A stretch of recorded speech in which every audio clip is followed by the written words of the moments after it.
우리의 일상생활 속에서도 발견할 수 있는 몇 가지의 법칙이 있는 것 같습니다. 저는 이제 그 중에 하나가 질량 보존의 법칙이라고 하는데요.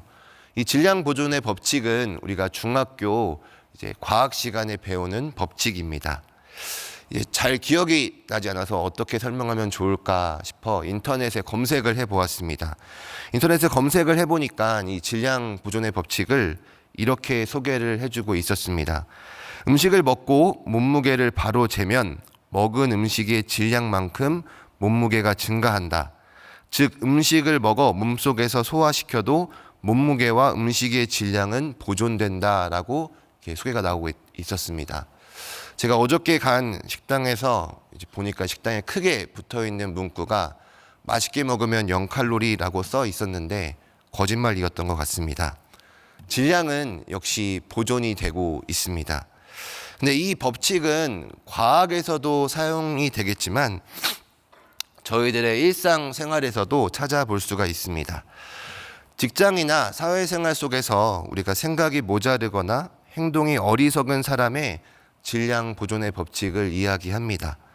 어느 조직이든 항상 그 조직 안에는 좀 우리가 불편해하는, 마음에 들어하지 않은 좀 얌체, 진상, 아첨꾼과 같은 분들이 있다는 이야기입니다.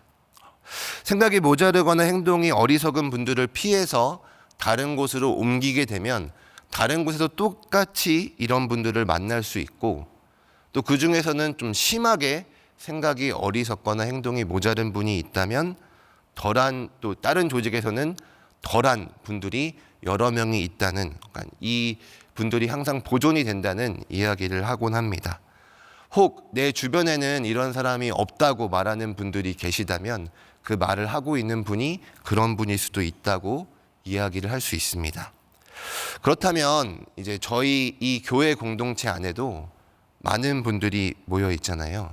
그렇다면 이 교회는 어떤 모습을 가지고 있을까요? 이 교회에는 다양한 성도님들께서 오고 계시고 다양한 분들이 모여 계십니다. 각자 다양한 모습을 저희는 가지고 있습니다. 그렇기에 때로는 이 교회를 바라보면서 어떻게 교회가 저런 모습일까? 왜 교회가 이런 모습일까라는 말을 하기도 합니다. 때로는 우리 역시도 좀 교회 안에서 바라보는 모습을 보면서 교회 안에서 왜 이런 모습이 있지? 교회 안에서 어떻게 이런 일이 있을 수 있을까라고 실망을 하기도 합니다. 그런데 곰곰이 생각을 해보면 교회는 그럴 수 있는 곳이라는 생각이 듭니다. 왜냐하면 교회에 모여있는 우리의 모습 때문입니다. 교회는 이 건물이 교회이기도 하겠지만 예수님의 이름으로 한 사람 한 사람 모인 우리가 바로 교회입니다. 이 정의를 가지고 교회를 살펴봤을 때 이 교회 공동체는 어떤 모습일까요? 물론 이 자리에 오신 성도님들 한 분 한 분이 귀하고 너무나 훌륭하신 모습이지만 교회에 올바른 정의가 있다면 교회는 죄인들이 모인 모임이라고 생각합니다. 죄인 한 명과 죄인 10명이 모인 곳 중에서 어느 곳이 더 죄가 많이 있다고 생각하시나요? 한 명의 죄인과 10명의 죄인이 모인 곳 중에서 더 많이 죄가 모인 곳은 당연히 더 많이 모인 곳이지 않나라는 생각을 해봅니다. 그렇다면 죄인들이 모여있는 공동체인 이 교회는 어떤 모습일까요? 정답부터 말씀을 드리자면 이 교회는 세상에 있는 그 어떠한 공동체보다 가장 은혜로운 공동체입니다. 우리의 일상의 삶 속에서 질량 보존이 여러 합계를 합친 질량의 보존이 항상 유지된다고 말을 할 수 있는데 교회에는 이 법칙이 적용되지 않는 것 같습니다. 죄인들이 많이 모여있는 이 곳은 제일 죄가 가득하고 죄가 가장 많이 있어야 할 장소라고 생각할 수 있겠지만 오히려 죄인들이 많이 모인 이 교회는 죄가 많은 것이 아니라 하나님의 은혜가 가득한 모임, 하나님의 은혜가 가득한 공동체가 되고 있습니다. 어떻게 전혀 어울리지 않는 이 죄와 은혜가 나타날 수 있을까요? 저는 오늘 말씀을 통해서 그 원리를 함께 찾아보기를 소망합니다. 오늘 저희들이 함께 묵상하고 있는 이 마태복음에 이제 마태복음을 살펴볼 수 있는 중요한 구조 중에 하나는 바로 예수님의 가르침입니다. 이 마태복음에는 예수님의 가르침이 무려 5번 등장을 하고 있고, 이 가르침 사이에는 이제 예수님에 관련된 이야기들이 사이사이에 들어가 있습니다. 오늘 저희들이 묵상하고 있는 이 마태복음 18장은 이 예수님의 가르침 중에서 4번째 가르침에 해당하는 가르침이 나오고 있는데요. 이 주된 내용은 믿음의 공동체에 대해서 예수님께서 가르쳐 주시는 내용이 등장하고 있습니다. 한번 좀 이제 며칠 전부터 묵상했던 내용을 이렇게 되돌아보게 되면 18장 1절은 이렇게 시작이 됩니다. 그때 제자들이 예수께 나와 이르되 천국에서는 누가 크니이까? 제자들이 예수님께 물었습니다. 천국에서는, 하나님의 나라에서는 누가 큰 자입니까? 라고 예수님께 묻자 예수님께서 들려주셨던 대답은 작은 어린아이를 데려와서 이 어린아이와 같은 자가, 어린아이와 같이 자기를 낮추는 자가 하나님 나라에서 가장 큰 자임을 예수님은 말씀하십니다. 그리고 이 어린아이와 같은 작은 소자를 실족하게 여기지 말아야 한다고, 이 자들을 실족시키지 말아야 한다고 예수님은 말씀하십니다. 그리고 그 뒤를 이어서 예수님은 한 비유를 우리에게 들려주십니다.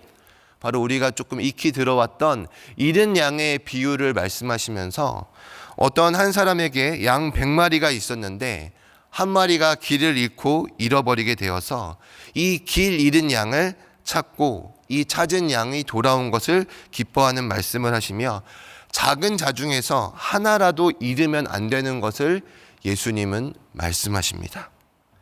이 예수님의 가르침 속에서 이제 오늘 말씀이 시작이 됩니다. 예수님의 수제자였던 베드로가 예수님께 질문을 던집니다. 21절에 보니까 그때 베드로가 나와 이르되 주여, 형제가 내게 죄를 범하면 몇 번이나 용서하여 주리이까? 7번까지 하오리이까? 라고 예수님께 질문을 던집니다. 내 형제가 나에게 죄를 범했을 때 저는 이 형제를 몇 번이나 용서해 줘야 될까요? 7번 정도 용서해 주면 괜찮은 것입니까? 라고 예수님께 묻습니다.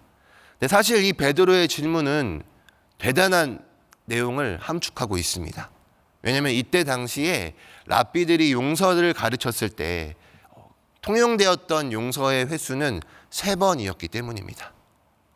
3번 정도 용서를 하게 될 수 있다, 3번 정도 참아줄 수 있다 라고 이야기를 했는데, 베드로는 예수님께 질문하기를 내 형제가 나에게 죄를 범하였을 때, 잘못을 범하였을 때 그 형제를 용서해 주는 것을 7번까지 참으면 됩니까? 라고 물어보고 있는 것입니다. 3번을 넘어서 7번이라는 숫자도 대단하겠지만, 이때 유대의 사람들은 이 7이라는 숫자에 완전이라는 의미를 부여했기 때문에 내가 이 형제를 완전히 용서해 주면 됩니까? 라는 의미로도 이 질문을 해석할 수 있습니다. 그런데 이 베드로의 질문도 참 대단하겠지만 이 질문에 대한 예수님의 대답이 더 놀랍습니다. 22절에 보니까 예수님께서 이렇게 말씀하십니다. 예수께서 이르시되 내게 이르노니 7번뿐만 아니라 7번을 70번까지라도 할지니라. 예수님께서 베드로의 질문을 들으시고 대답해 주기를 7번이 아니라 7번을 70번까지라도 해야 한다라고 말씀하십니다.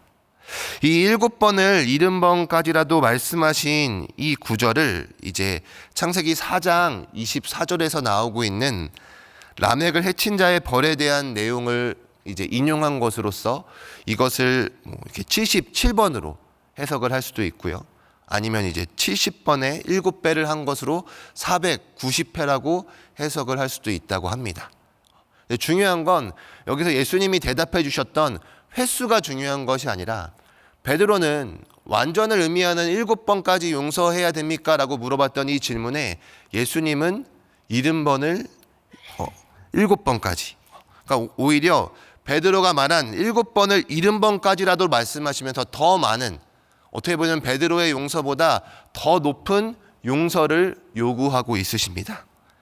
그리고 예수님은 이제 이 질문에 대한 대답 이후에 한 비유를 들려주십니다.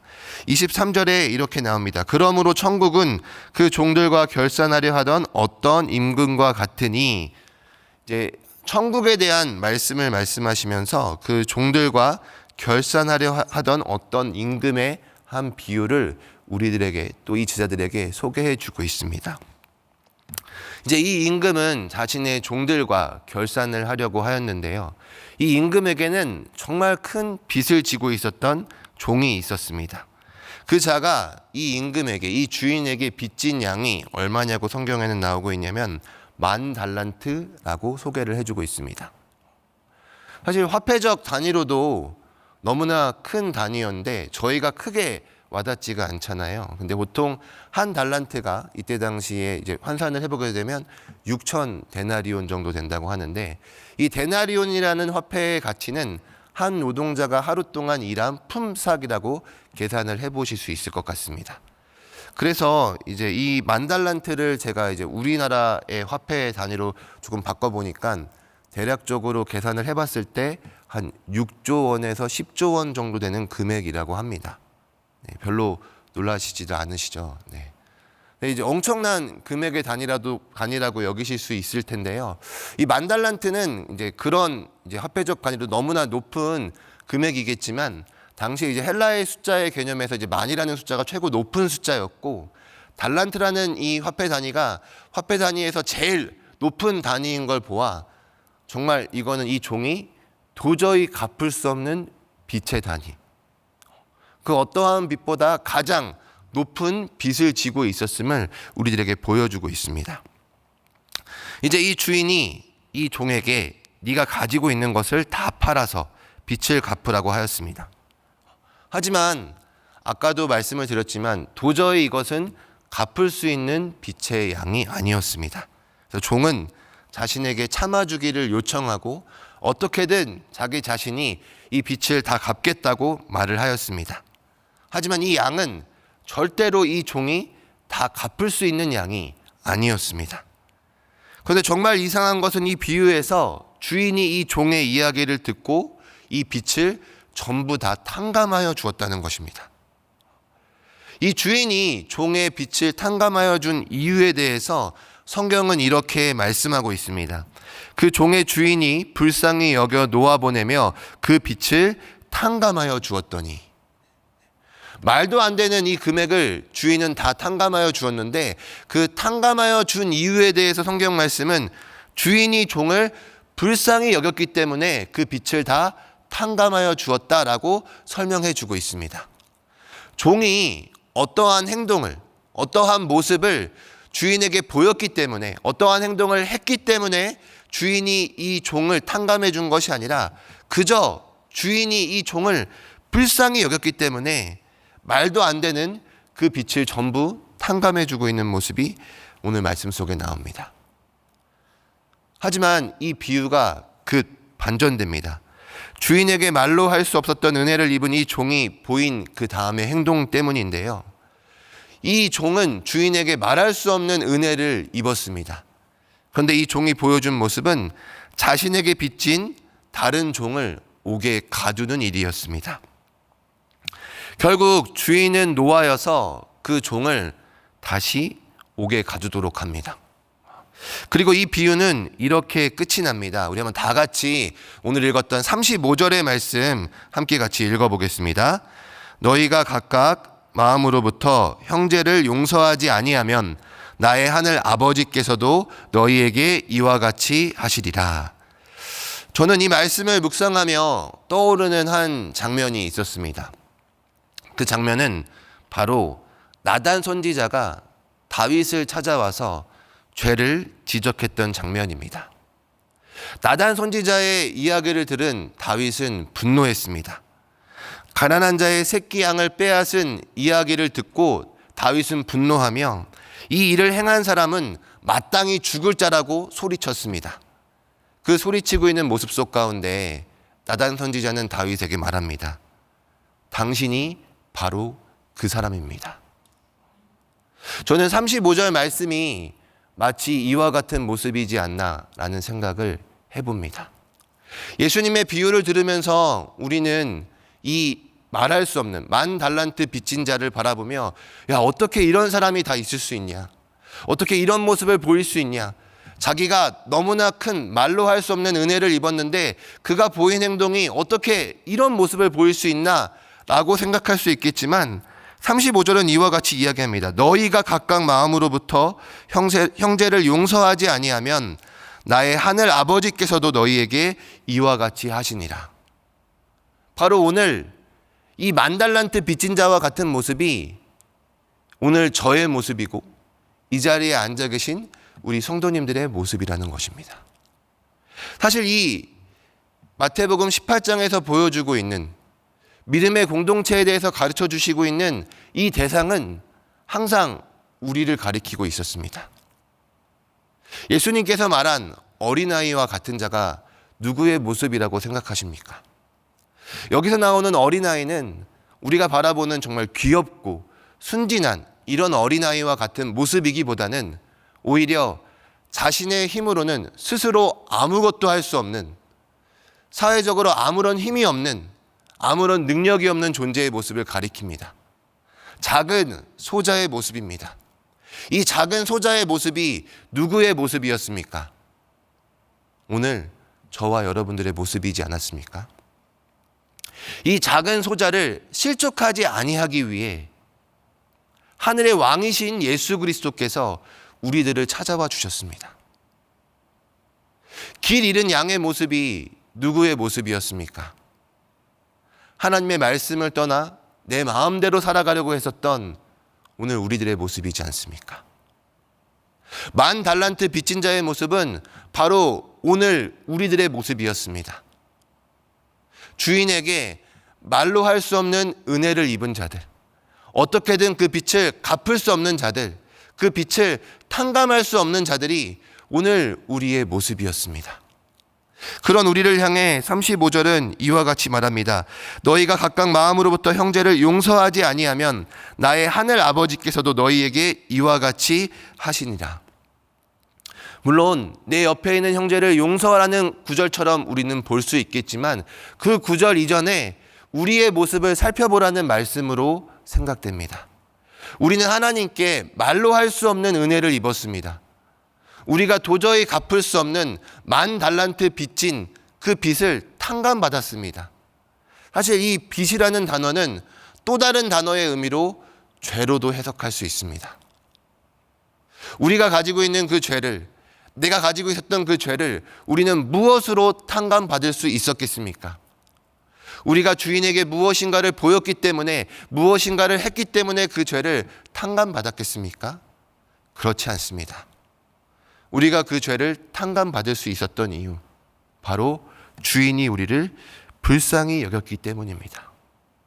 주인이 우리를 불쌍히 여겨주셨기 때문에 그 주인 때문에 우리는 모든 죄를 탕감받았고 자유롭게 된 것입니다.